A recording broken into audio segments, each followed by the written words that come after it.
The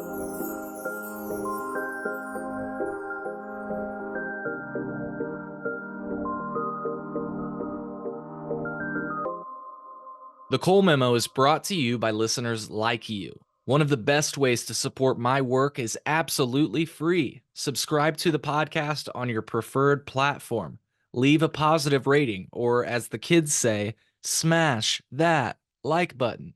And share it with your friends. Your engagement helps make the show more visible to others. If you'd like to support the show financially, consider becoming a patron at colememo.com/Patreon for exclusive access to new episodes as they release. You can also make a direct contribution of your choice at colememo.com/support. This episode features two videos that I recorded about the Illinois Medical Cannabis Program. In these, I highlight the progress made so far and I touch on what still needs to be done for the program. As mentioned earlier, if you're watching this outside of Patreon, you're seeing this after our patrons. For early access to content like this, become a patron for just $3 a month at colememo.com/Patreon. Enjoy the episode.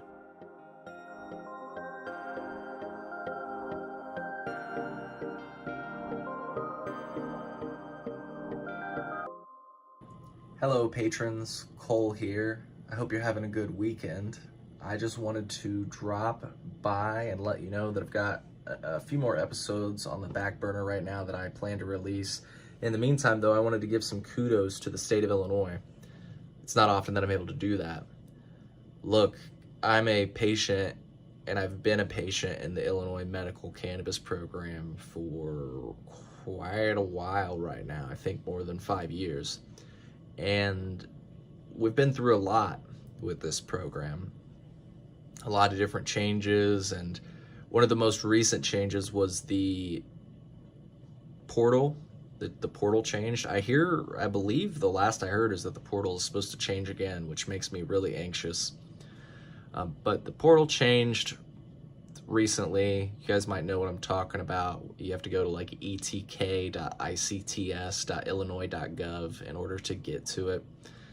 And at first it was a bumpy transition, but they've really smoothed things out, and I just wanted to give them props with regard to that. For example, my card was just up for renewal, and one of the new changes that came with this new system is the ability for physicians to certify you as a lifetime patient, which I was. And so what that means is that you get to have your card for life, and you never have to see your doctor again as long as you renew your card. So when I got my email that my card was set to be renewed, I knew that it was time for me to renew it, lest I lose it, for lack of better words. So I did that. I logged into the portal. I was a little nervous because I was like, man, in the past, this is always a pain in the ass. I kind of put it off a little bit longer than I should, so I was really nervous that something wrong was going to happen, and you know how the state of Illinois is, or I don't want to assume, but the state of Illinois can be hard to get responses out of, and so if I had any problems with this, I was really nervous about that. But fortunately, I am happy to report that I logged in. I did have to change my password, which is a good security provision. Props to the state of Illinois for having that. After uploading a new copy of my ID, all I had to do was pay $51, which is the fee which is the new registration fee for lifelong patients. So your lifelong renewal patient application fee is $50, and that's for a 3-year term. You can't even pick a 1-year or a 2-year, which I think is really cool because you might as well just have 3. Now, just some background. When I got this lifetime card, and if you get your lifetime card, for the first time, like when you talk to your physician, they designate you as a lifetime patient, you will have to actually pay $125 for the first 3 years, or at least that was the way that it was when I started. Maybe they've changed that. But for the renewal fee, it's only $50 for another 3 years. And again, as long as you do that, and you keep doing that, and you keep renewing it, you can have your card for the rest of your life, from what I understand. So I plan to do that. And again, I just wanted to give some props because It's not often that things go as smoothly as they just did for me with Illinois state programs like this. And so I just wanted to make sure to share that with the audience, give credit where credit is due. I am just jumping all over the place with this camera. I just wanted to say lastly that I think it took me 10 to 15 minutes tops, which I think is a compliment in and of itself. It was very easy, the instructions were clear, and again, I just wanted to give credit where credit is due on this. I hope that you find value in this little bit of information that I wanted to share. Again, it's not often that I have good things to say about Illinois state cannabis programs, and so it's nice to be able to say that. That's the last thought I want to leave you with, is that it's not that I want to be the person that's complaining about all Illinois state cannabis programs. In fact, I'd love to be their biggest cheerleader, but I need a reason to become that. And so far, those reasons are few and far between. I'm saying this because, you know, I talk about hemp a lot, and people recently on LinkedIn said, looks like you picked your side, as if I picked hemp over marijuana. And it's like, no, I have been pretty consistent since I started this podcast. I favor consumer-friendly measures, and hemp has a lot of consumer-friendly measures, and the Illinois cannabis market does not. I'll cheerlead marijuana programs when they're worth cheerleading. For example, I cheerlead for the Michigan marijuana program all the fucking time because it actually has a lot of similarities to hemp. All the reasons that I love hemp are basically all the reasons that I love Michigan. There are no purchase limits. There are literally billboards in the state of Indiana saying, come and buy as much as you want.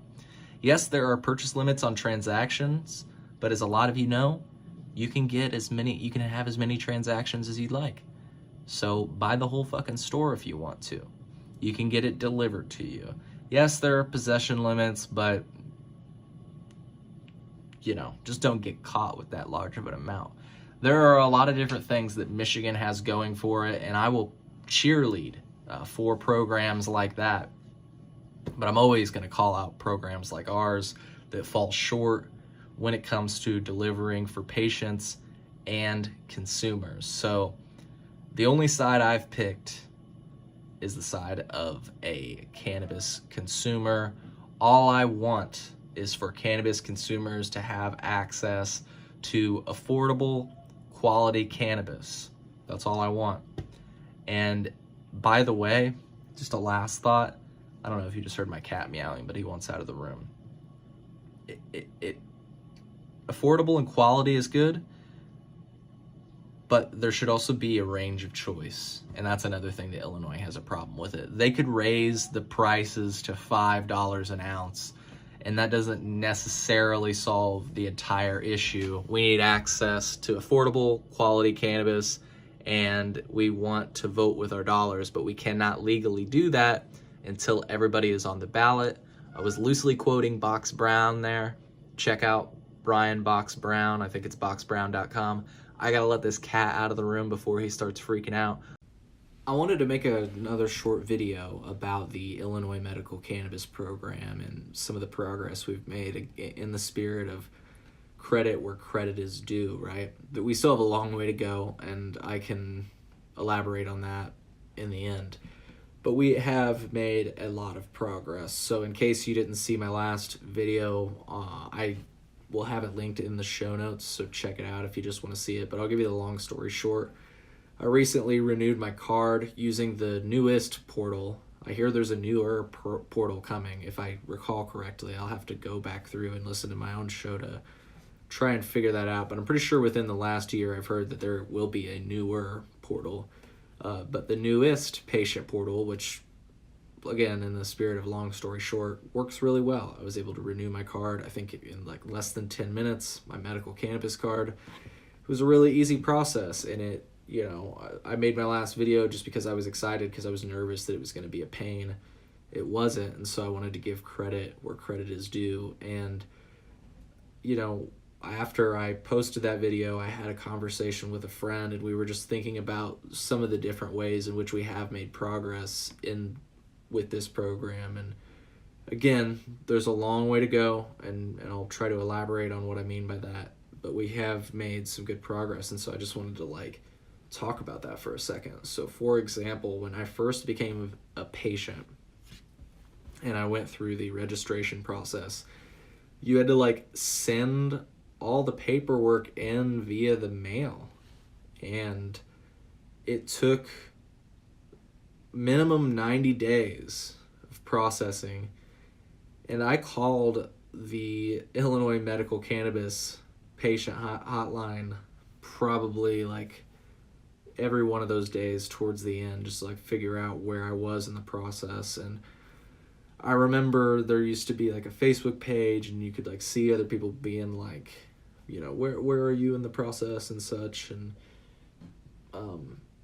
yeah, it was a very interesting thing because it took so long. And I remember that my card actually, the 90th day fell on the 25th of Christmas. And I did have USPS tracking on, if I recall correctly. I don't know what I was using, but I was tracking the mail somehow.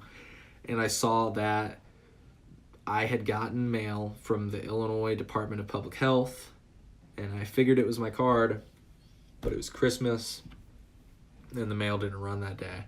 So I knew it was in the mail, and I knew it was on the way, and I knew it was supposed to be there, but I couldn't get it until the day after Christmas, which was sort of a Christmas present in and of itself.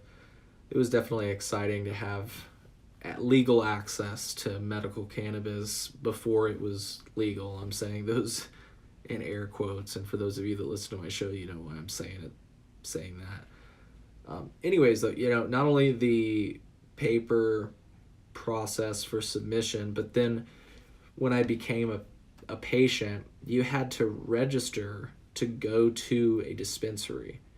So, and you could only go to that dispensary. So as some of you may know, there are 55. So you had, and there were still 55 back then. So you had 55 to choose from, but you had to register with whichever one you wanted to go with. And you had to do this 3 days ahead of time because it was also a paper process. And it took a lot of time to process that.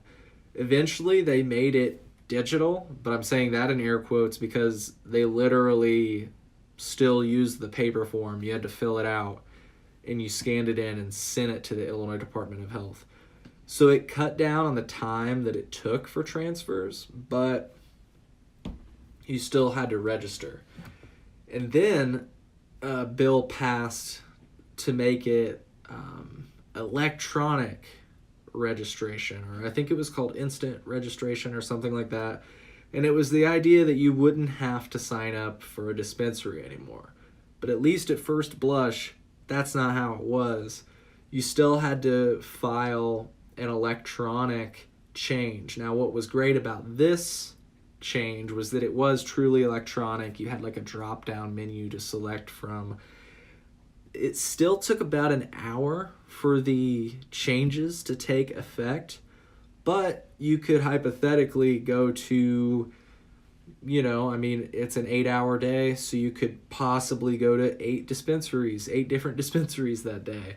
You'd be limited because you had to register still. So then, and this is the way that it is today, you can go to any medical dispensary, one of the 55. Today is November 24th, 2024. And you don't have to do any registration. I don't know exactly what they do on the back end. I know they punch in your qualifying patient number. But I don't know if there's still technically some sort of switching going on in the back end so that they I figure so, because it's a state tracking system, and it does, you can see the purchase history for medical patients. So I don't know, but this is progress. This is progress that I just wanted to reflect on. I don't know if any of you knew that this is the way that it used to be, and this is how we got to where we are. Before I was a patient, actually, the reason I hesitated to become a patient is because before I became a patient, you had to get fingerprints. You supplied fingerprints to the state, which you paid for yourself. You had to get some sort of background check. I was about to say criminal background check, but I don't know. You'd have to look it up. Some sort of background check, and again, you had to pay for it yourself. You go to like, I remember looking into the rules. Like there were like a number of fingerprint stations across the state, and then there was like a number of services you could use to subject yourself to a background check. I didn't want none of that. Frankly, I don't even like the idea of being in a state registry or database, but, you know, at the time, it was what it was to get, like I said, some sort of semblance of legal access. Again, saying that in air quotes. I got the card for what it was, and it ended up turning into my ability to grow my own at home, which was a really cool thing that came out of adult use. Another big piece of progress that's good to reflect on, you know, in the name of giving kudos, giving credit where credit is due. So, again, a lot of stuff through paper, and a lot of it has now been digitized or is in an electronic format through this latest and greatest, if I might say, portal. I've had very little issues with this portal. I do remember, though, when we initially switched over to this portal, that it was a mess. They basically were just telling you to like not log into it, don't fucking touch it because it's fucked up. And they fixed it all, I guess. And so, you know, at least I don't have any issues with it. And again, I'm just trying to think if there's any other bases that I didn't cover. Let me see. I had this conversation. Yeah, they said, we've come so far from sending massive towers of paperwork to the state and waiting 4 months to hear back. It's really crazy how far we have come. So, just wanted to give credit where credit is due. Also, I'm kind of procrastinating a little bit. I've got a big podcast I'm about to drop for you patrons exclusively with an Illinois representative from the House. We're going to be talking about the Protect Illinois Communities Act, sometimes called the PICA Act, sometimes also called the Assault Weapons Ban. We're going to be talking about why bans don't work all the time, the recent overturning of the PICA Act, and in the spirit of bans not working, we're also going to be talking about proposals to ban hemp. So definitely stay tuned for that. It's always cool to talk to one of our elected officials. And again, did I miss any bases? If you're watching right now and if you've been a medical patient, did I miss any bases on some of the progress that we've made? Please, you know, there might be something that you say that it's like, oh yeah, that did used to be a thing. I don't know. I mean, here's a good one to close out with. I have a physical medical card.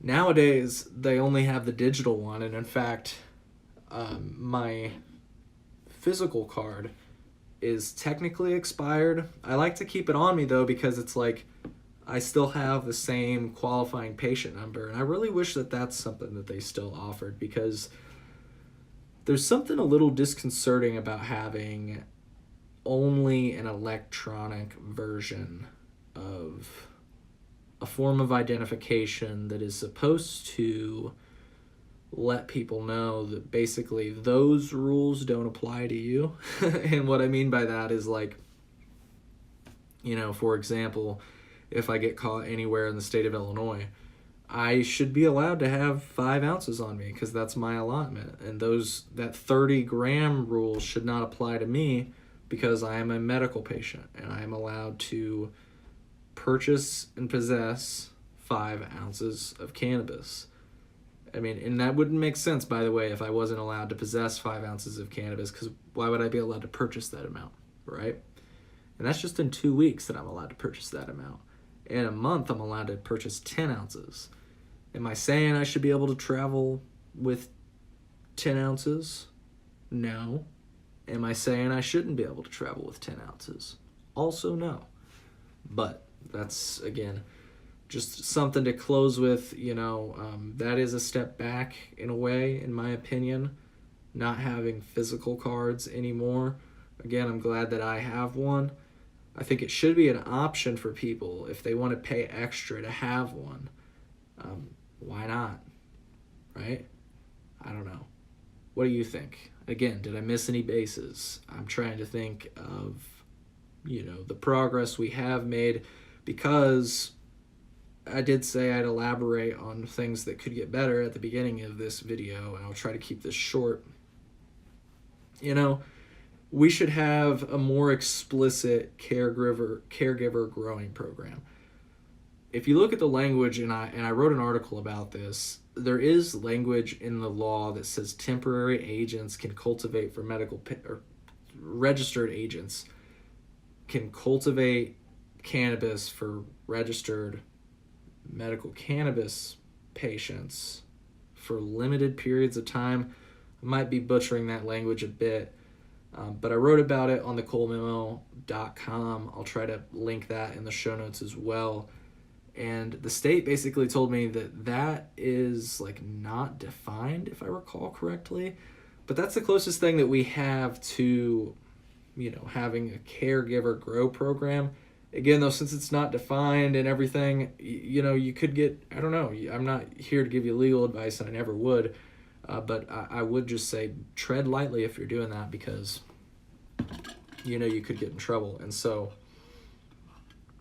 in states like Michigan, for example, there's clearly spelled out how to be a caregiver and cultivate for people, and you don't have to worry about it as much.